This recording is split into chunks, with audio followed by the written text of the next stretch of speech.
So this is abundance of money, wealth, riches. Yun yung nakita natin kanina, guys. Kasaganaan ito sa kaperahan, no? Pero mag-ingat din kayo mga kapiksi kasi merong energy ng manloloko, no?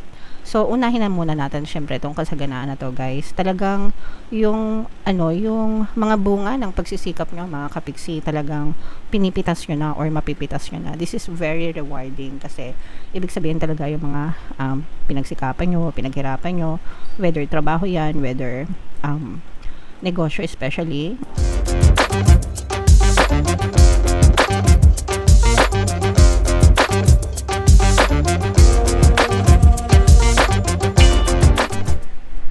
Hello guys, hello Virgo, welcome back to Pinoy Pixie Tarot. Ang pamagat ng episode natin for tonight is monthly taroscope para ngayong May para sa Virgo, Sun, Moon, Rising, Sign, and Venus.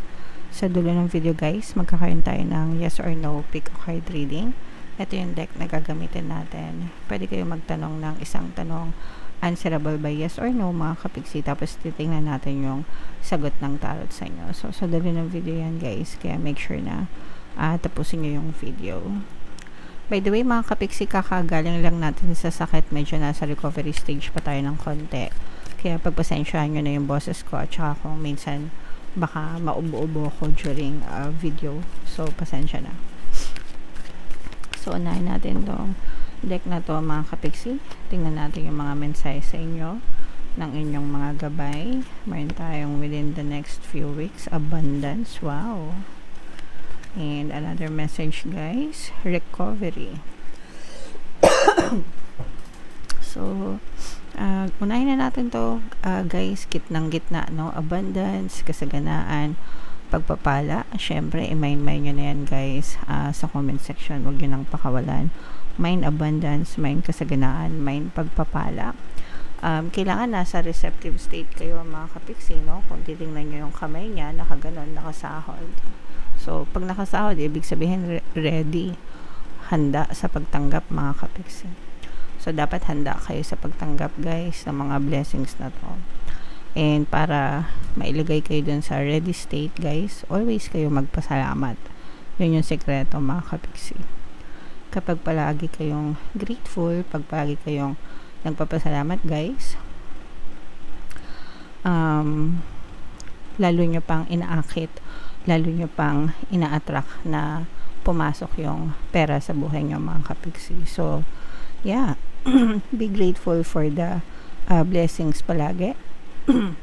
No matter how big, no matter how small, and the more na grateful kayo, lalo nyong pinapapasok yung blessings sa buhay nyo mga kapiksi. Meron tayong timeline dito guys, within the next few weeks, pagpasok ng May mga kapiksi, maaaring dinggin yung mga dasal nyo or mag-manifest yung mga desires nyo guys. And ito depende ito sa inyo guys, pwede itong mapabilis, pwede rin itong mapatagal, depende kung gaano kayo ka-focus, no? Dun sa mga desires nyo, dun sa mga minamanifest nyo mga kapiksi. The more na mas focus kayo, the more na pwede siyang mas mapabilis, the more na distracted kayo or nega kayo, the more na pwede siyang mapatagal. So depende yan sa inyo mga kapiksi. So kung gusto nyo mapabilis, syempre stay focused guys. You're always one affirmation closer to your dreams, closer to your desire. Ibig sabihin, the more na nag-affirm kayo, the more na napapalapit kayo sa success, sa tagumpay. So don't give up on affirming, don't give up on having your positive mental diet. Okay? And then recovery mga kapiksi, no? For some of you, this is a good news guys, no? Na nakaka-recover na kayo, ibig sabihin nakabangon na kayo sa buhay nyo mga kapiksi. Kahit anong aspeto, pwedeng health recovery, financial recovery, career recovery, or love recovery. Depende sa inyo guys, depende sa mga sitwasyon na pinagdadaanan nyo, pero at least there's a good news na nakaka-recover kayo. Pagdating sa kalusugan guys, don't take it for granted, no? Huwag i-take for granted. Magpa-check up, kumonsulta sa mga manggagamot para sa mabilis na paggiling nyo mga kapiksi. Okay? Alright. So, yeah. Comment down below guys if feeling nyo naka-resonate kayo dyan. Again, itong abundance na to, i-mind nyo na sa comment section. Shuffle natin tong cards guys. Hanapin natin yung energy ng Virgo. Habang sinashuffle ko to mga kapiksi, panoorin nyo muna yung video natin regarding sa ating paano mag-manifest ng abundance video course. Kapiksi, sawa ka na ba sa mga struggles at hirap sa buhay mo? Masipag ka ba at masikap sa buhay ngunit hindi ka pa rin umaasenso? Ilang beses ka na bang nag-attempt mag-negosyo at mag-invest pero palagi ka pa rin nalulugi? Sa pagkakataon na ito ay maaaring may subconscious beliefs ka na nagiging balakid sa iyong pag-unlad at pagyaman. Introducing, paano mag-manifest ng abundance video course. Dito ay matututunan mong ma-overcome ang mga balakid mo para tuluyan ka ng umunlad, umasenso, sumagana, maging matagumpay, successful at maswerte sa iyong kabuhayan, pera, trabaho, negosyo sa lapi at kaperahan ng bonggang-bongga. Dali, mag-send na ng email sa pinoypixie@gmail.com at simulan na ang iyong pagyaman ngayon. Alright, so sa lahat ng gusto mag-avail ng course guys, naka-flash sa screen nyo. Una, meron tayong paano mag-manifest ng abundance video course. Meron din tayong paano mawala ang third party at magkaroon ng harmonious na relationship. And meron din tayong paano pabalikin si ex, revise breakup. So sa mga interesado guys, mag-send lang kayo ng email sa pinoypixie@gmail.com. So Virgo guys, kayo ay represent ng Queen of Pentacles sa ating spread. Meron din tayong presence dito ng another earth sign, Capricorn, Taurus, Virgo, earth, air sign, Aquarius, Gemini, Libra. So for some of you, maaaring may mga ganyang element kayo sa inyong natal chart, or you may be dealing with another earth sign or other people na may ganyan sa kanilang natal chart. This is mostly positive guys. Ang nakikita lang natin na negative dito is for some of you, you may be dealing with a very stressful person or stressful na situation sa buhay nyo mga kapiksi. So, konting stress, ibig sabihin nito guys. And sometimes hindi naman naiiwasan na ma-stress kayo, pero actually guys, itong stress na to, nag-uugat yan sa overthinking. Pag palagi nyong iniisip, pag palagi nyong pinapansin, yung negative na tao, negative na sitwasyon, negative na nangyari. Pag paulit-ulit yung iniisip, yun talaga, nandun yung tendency na ma-stress kayo. So, kung ayaw nyo ma-stress kayo dyan sa person na yan, huwag nyo isipin. O kaya naman, iwasan nyo mga kapiksi. Okay? This is more on work-related stress, guys, no? Yung mga may trabaho. Pwedeng nakaka-experience kayo ng toxicity sa mga boss nyo or sa mga kasama nyo sa trabaho. So, meron tayong subliminal guys, yung pampabait ng boss and mga kasamaan sa trabaho. So, super effective yun. Nakakatulong talaga yun guys. Pwede nyo pakinggan if ever man na naka-resonate kayo. Okay? And yung sinasabi natin na recovery, mga kapiksi, talagang nandito yung recovery para sa inyo, healing. Ito mga kapiksi, yung iba nasa healing stage, pwedeng nagpapagaling kayo, depende sa inyo guys, kahit anong aspeto, pwedeng emotional, mental, or physical healing mga kapiksi.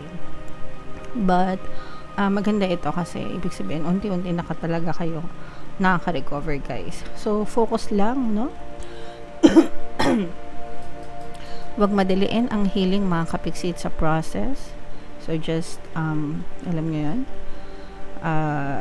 trust the process and wag magmadali, take your time, magiging okay din kayo.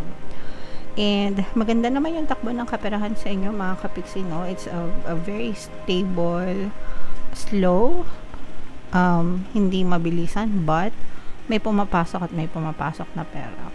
And aside dun sa pagpasok ng pera sa inyo, meron din kayo mga opportunity na pwedeng pumasok sa inyo guys ngayong May.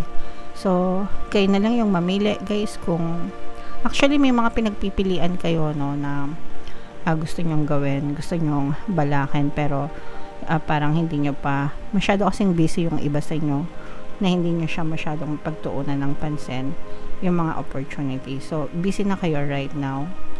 So, kung kontento naman kayo dyan, okay lang yan, guys. Ang importante is may pumapasok na pera sa inyo, okay? So, what else, mga kapit? Sorry, tingnan pa natin, guys. So, this is abundance of money. Wealth, riches. Yun yung nakita natin kanina, guys. Kasaganaan ito sa kaperahan, no? Pero, mag-ingat din kayo mga kapiksi kasi merong energy ng manloloko, no? So, unahin na muna natin syempre itong kasaganaan na to, guys. Talagang yung yung mga bunga ng pagsisikap nyo mga kapiksi, talagang pinipitas nyo na or mapipitas nyo na. This is very rewarding kasi ibig sabihin talaga yung mga pinagsikapan nyo, pinaghirapan nyo, whether trabaho yan, whether negosyo especially,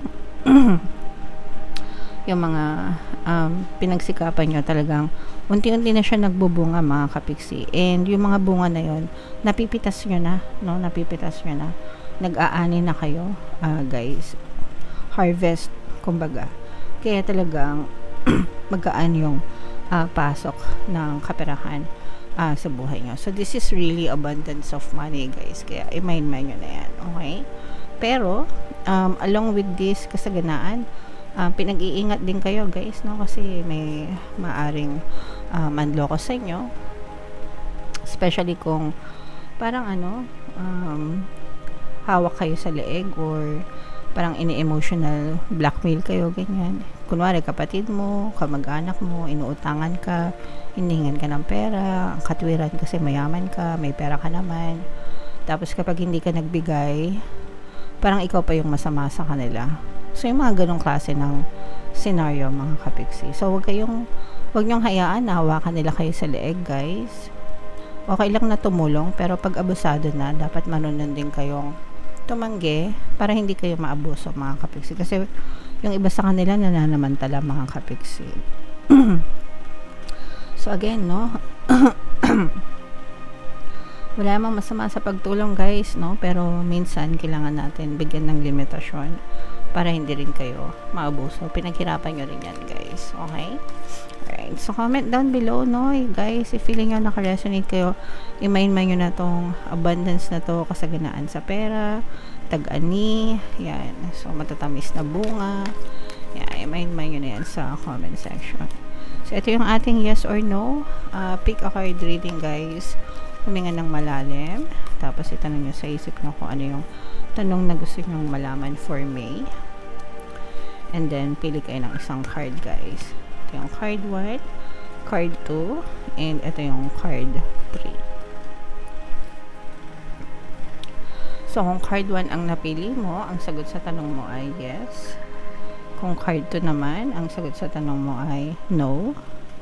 And kung card 3 naman, ang sagot sa tanong mo ay yes, mga kapiks.